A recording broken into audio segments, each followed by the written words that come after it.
दोस्तों, भारत के वैज्ञानिक एक के बाद एक नए तकनीक, नए नए हथियार और नए नए एयरक्राफ्ट बनाने में लगे हुए हैं ताकि हमारी सेना साल 2024 से साल 2025 तक इतना एडवांस हो सके कि कोई भी देश भारत पर आंख उठाने की भी ना सोचे।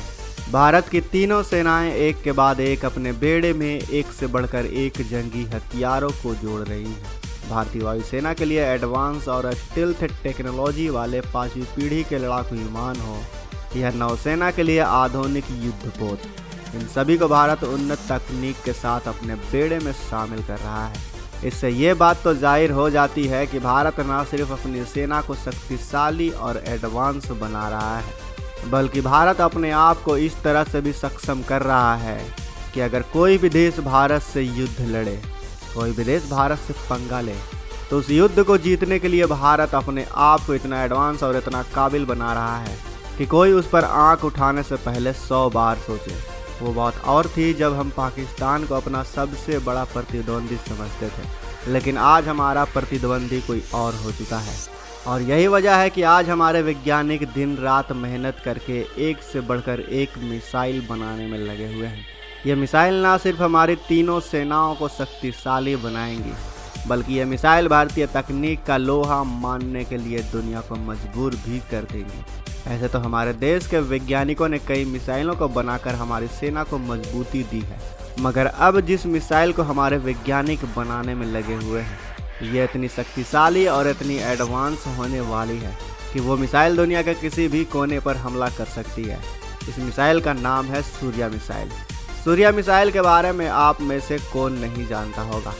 ये मिसाइल ICBM यानी इंटरकॉन्टिनेंटल बैलिस्टिक मिसाइल है।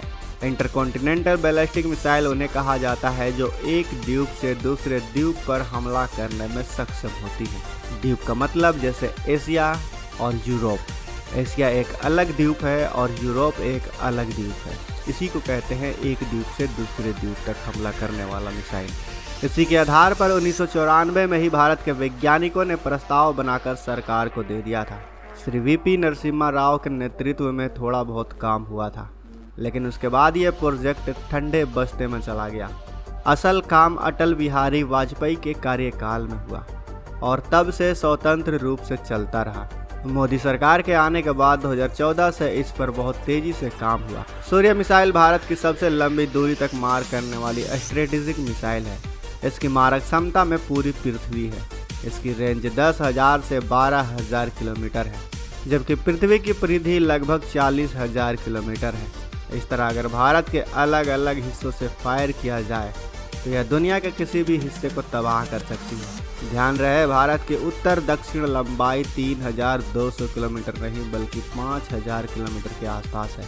अंडमान निकोबार भारत का सबसे दक्षिणी बिंदु है, तो वहीं लद्दाख उत्तर बिंदु से लगभग 5 किलोमीटर दूर है। इस तरह यह 17,000 किलोमीटर उत्तर और इतना ही दक्षिण या फिर पूर्व और पश्चिम दिशा में पहुंच सकती है।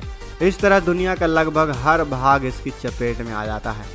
यह मिसाइल परमाणु बम को डिलीवर करने के लिए बनाई गई है। हालांकि इस मिसाइल से परंपरागत हथियार भी डिलीवर किया जा सकता है। यह मिसाइल एक बार में 9 से 12 लक्ष्य को भेज सकती है, यानी 9 से 12 परमाणु बम एक साथ ले जा सकती है, क्योंकि ये MIRV मतलब multiple independently targetable re entry vehicle है। सही शब्दों में यह भारत की अकेली अंतर महाद्वीपीय बैलिस्टिक मिसाइल या फिर ICBM है। इस मिसाइल का वजन लगभग 55,000 किलोग्राम, लंबाई 40 से 70 मीटर और चौड़ाई 1.1 मीटर है। इसकी गति 29 मैक यानी ध्वनि से 29 गुना तेज चलती है। इस तरह से यह मिसाइल धरती के किसी भी कोने में ज़्यादा से ज़्यादा 30 से 40 मिनट के बीच पहुंच सकती है। इस मिसाइल के बारे में भारत सरकार ने कभी भी आधिकारिक रूप से कोई घोषणा नहीं की है, लेकिन विश्व के रक्षा विशेषज्ञों का कहना है कि यह मिसाइल बनकर तैयार हो चुकी है और इसका परीक्षण हाल ही में हुए अग्नि 5 के परीक्षण के नाम से किया जा चुका है। भारत इस मिसाइल का परीक्षण पूरी रेंज के लिए नहीं कर सकता, क्योंकि 10,000 से 12,000 किलोमीटर तक फायर करने के लिए भारत के पास ही नहीं, दुनिया के किसी भी देश के पास ना तो भूमि है और ना ही समुद्र है। दुनिया के सबसे बड़े देश रूस के पास भी, जो यूरोप से लेकर एशिया तक फैला है, उसके पास भी इतनी लंबाई नहीं है। रूस 9,000 किलोमीटर लंबा है, इसलिए सूर्य मिसाइल का परीक्षण अग्नि 5 के नाम से 6000 से 8000 किलोमीटर तक रेंज के लिए किया जा चुका है, ऐसा कई विशेषज्ञों का मानना है। इस परीक्षण से 12000 से 16000 किलोमीटर रेंज की सारी जरूरतें पूरी हो जाती हैं। भारत सरकार आधिकारिक तौर पर इसकी घोषणा इसलिए नहीं करती क्योंकि दुनिया में जो भारत के मित्र देश हैं वो बिना मतलब भारत से नाराज हो सकते हैं। भारत द्वारा अंतर महाद्वीपीय बैलिस्टिक मिसाइल बनाने का पहले ही बहुत गंभीर विरोध हुआ है। इस टेक्नोलॉजी के कंट्रोल के लिए मिसाइल टेक्नोलॉजी कंट्रोल रिजिम यानी MTCR नाम का संगठन बनाया गया था।